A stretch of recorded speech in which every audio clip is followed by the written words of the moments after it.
Bem-vindos a mais uma conversa aprofundada. Olha, hoje a gente tem um material bem interessante, reflexões do Antônio Abuchain, que tocam num paradoxo central da fé cristã, pelo menos na visão dele, né? Sim, a ideia de que a vida de verdade, a vida eterna, só pode surgir através da morte. Exato. Parece um contrassenso à primeira vista, né? Totalmente. E é, essas fontes, elas nos levam a pensar fundo sobre conceitos-chave. O que é pecado de verdade? Qual o papel da lei? A morte como sentença? E, claro, a solução que ele propõe, que é bem específica. Que não é só Cristo morrendo pela gente. Isso, mas a gente se identificando com a morte e com a ressurreição dele. Uma transformação mesmo. Então, o nosso papo aqui é tentar entender como essas reflexões defendem que a vida plena, essa vida eterna, ela não vem apesar da morte, mas tipo assim, por causa dela. Especificamente dessa morte junto com Cristo. Vamos lá. Bom, para começar, o Abuchain parece dar muita importância para a doutrina correta, para o ensino certo. Por que tanto foco nisso? Isso é fundamental nos textos dele. A lógica é que, sem entender direito o que Deus falou, toda a base da fé fica meio abalada, sabe? Ele cita passagens que falam da importância de se apegar à doutrina, como em Tito, e alerta muito contra o que ele chama de heresia. Heresia seria tipo um desvio do ensino original? Exato. Qualquer coisa que distorça a mensagem. E ele detalha umas formas como isso acontece, né? Ah, sim, eu vi uma lista. Como era mesmo? Bom, uma forma comum que ele aponta é torcer a escritura, sabe? Dá uma interpretação que serve para a própria pessoa, né? Pedro já alertava sobre isso na segunda carta dele. Tipo, mudar o sentido para encaixar na minha ideia. Isso, ou então mais direto ainda, contradizer o que Deus disse. O exemplo clássico que ele usa é lá de Gênesis, a serpente falando, não, vocês não vão morrer, quando Deus tinha dito o oposto.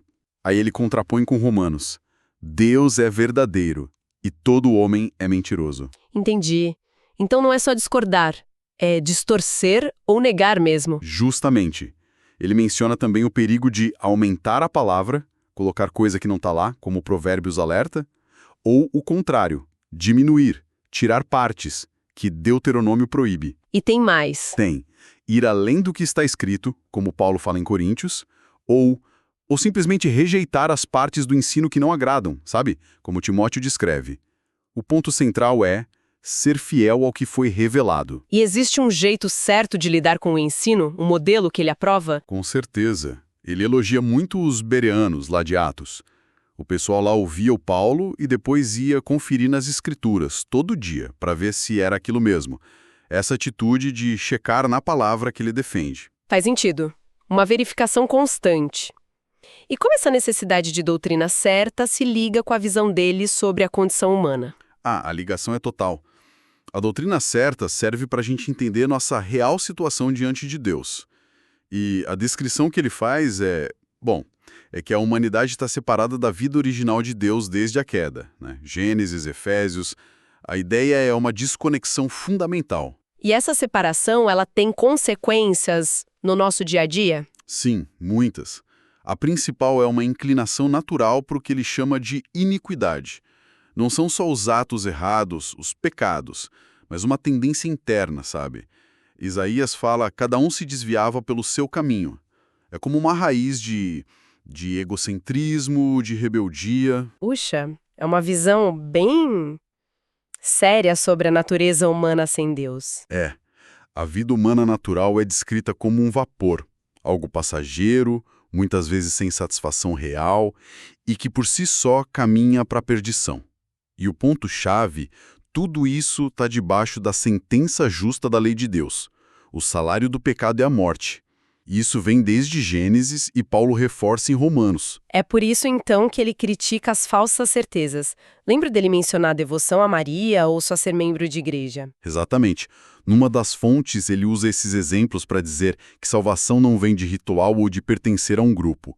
Precisa de algo que lide com essa raiz do problema e que satisfaça a justiça de Deus.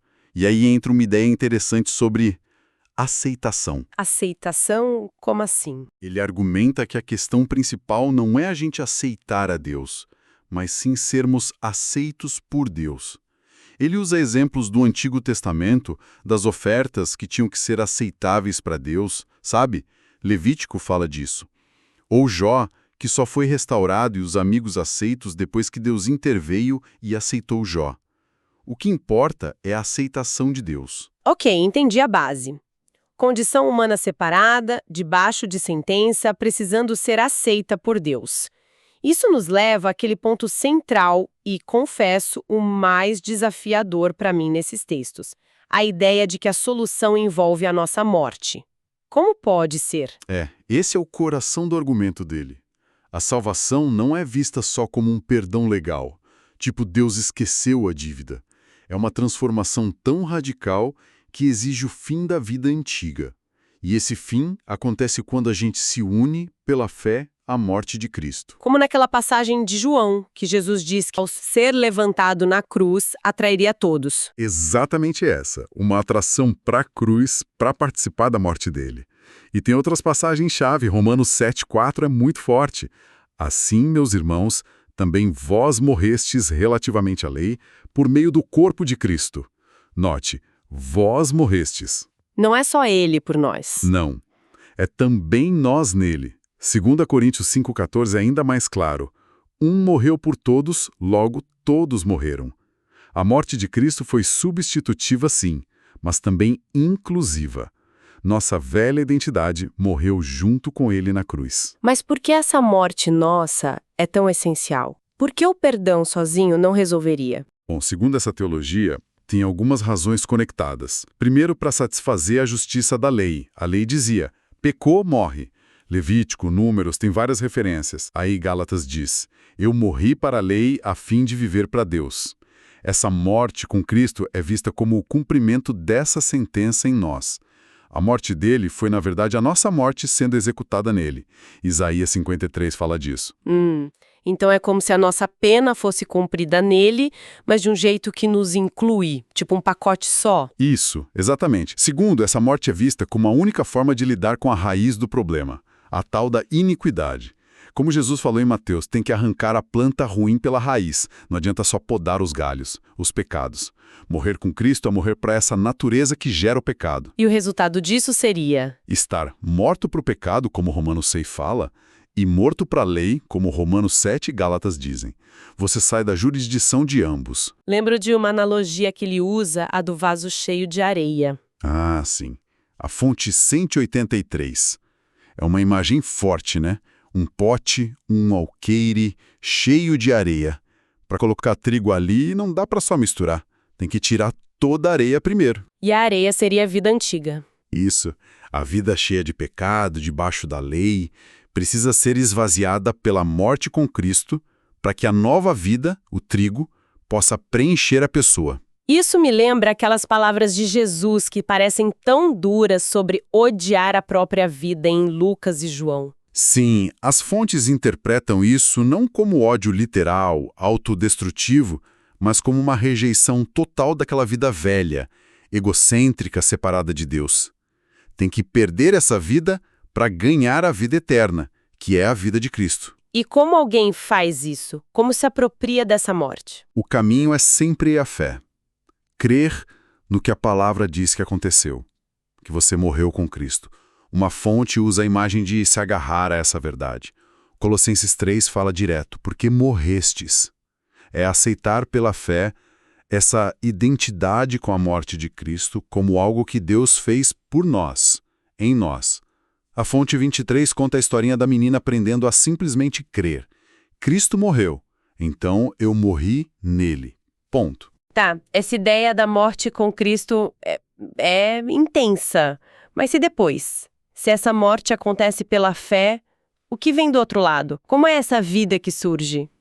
Aí vem a parte boa da história. A morte não é o fim do caminho. É a porta para uma nova realidade. É como a semente, né? A analogia que Paulo usa em Coríntios e Jesus usa em João. O grão tem que morrer na terra para poder dar fruto.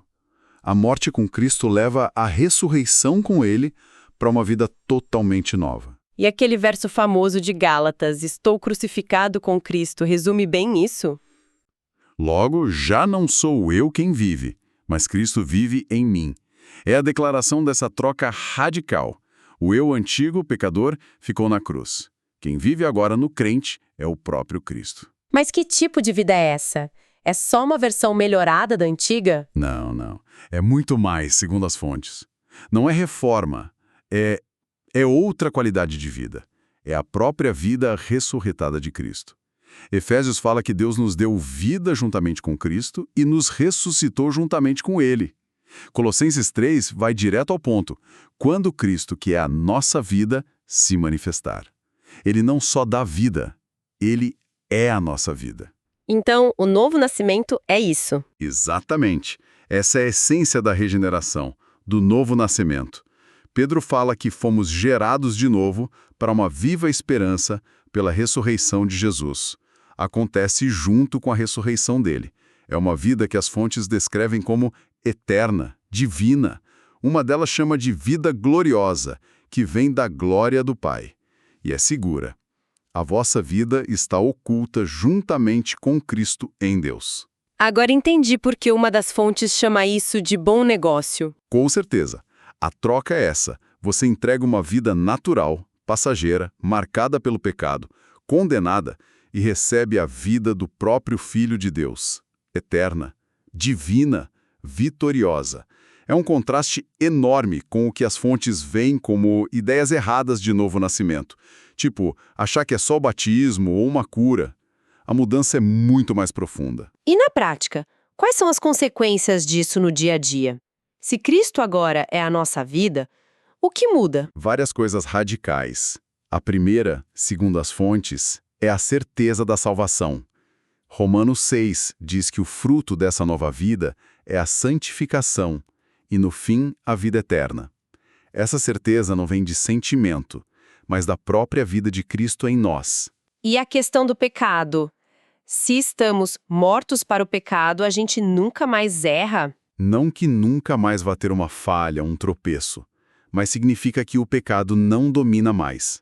Romanos 6 fala para a gente se considerar morto para o pecado, mas vivo para Deus, e diz: o pecado não terá domínio sobre vós. 1 João fala que quem nasce de Deus não vive na prática do pecado. Mudou a natureza, mudou o Senhor. Falando em Senhor, também muda a quem a gente pertence, né? Sim, Romanos 7, logo depois de falar da morte para a lei, diz que é a fim de pertencerdes a outro, aquele que ressuscitou. A vida antiga era nossa, mas no fundo, dizem as fontes, estava sob o domínio do mal. A nova vida pertence a Cristo. E tem um ponto que me pareceu ainda mais íntimo. A ideia da manifestação de Cristo dentro da pessoa. O que é isso? Esse é um ponto bem central para Abu Chaim. Fascinante mesmo. Não é só ter a vida de Cristo de um jeito abstrato, mas a possibilidade de uma experiência real, interna, onde o próprio Cristo se revela, se manifesta ao crente. Ele cita João 14, eu o amarei e me manifestarei a ele. E a experiência do próprio Paulo em Gálatas, quando diz que Deus quis revelar seu Filho em mim. Nossa, isso soa quase místico. Como ele explica isso para não parecer algo, sei lá, só da cabeça da pessoa? Ele enfatiza que não é ver Jesus fisicamente, né? 2 Coríntios fala que a gente não conhece mais Cristo segundo a carne. É uma realidade espiritual, interna, pessoal. Uma percepção, uma comunhão com o Cristo vivo que mora ali. O Espírito Santo é chave nisso, testemunhando de Cristo como Jesus prometeu em João 15. E como se chega nisso? Acontece com todo mundo que crê? É apresentado como graça, não esforço. Mas parece que exige uma atitude de fé que espera, sabe? Com sobriedade, paciência. Pedro fala para esperar inteiramente na graça que vos está sendo trazida na revelação de Jesus Cristo. E Isaías, aquele que crê não se apresse. Também entra nesse contexto de confiar e esperar a ação de Deus. E para quê? Qual o objetivo final dessa manifestação interna, dessa comunhão mais profunda? O objetivo final é sempre a glória de Deus. E como ela se manifesta? Através do fruto na vida da pessoa. Volta lá na semente. A morte com Cristo leva a vida dele em nós. E essa vida produz fruto. João 15 é tudo sobre isso. Para que vades e deis fruto e o vosso fruto permaneça. Lembro da história dos gregos querendo ver Jesus. Isso. A resposta de Jesus sobre a semente morrendo indica que o jeito de ver Jesus de verdade seria através do fruto na vida dos seguidores dele. Essa experiência interna se torna a fonte, o poder para o testemunho, para o serviço. A convicção de Paulo, mesmo depois de apanhar tanto, parece vir daí, dessa realidade interna. Uau, que jornada, hein? Recapitulando então, a gente parte de uma visão da condição humana como separada de Deus, debaixo da lei, do pecado. Isso. Aí vem a necessidade crucial de não só crer que Cristo morreu por nós, mas aceitar pela fé que morremos com Ele. Uma morte que cumpre a lei e arranca a raiz do problema. Exato. E nesse vazio criado pela morte, pela fé na ressurreição com Cristo, a pessoa recebe a própria vida dele. Uma vida nova, eterna, divina. O verdadeiro novo nascimento.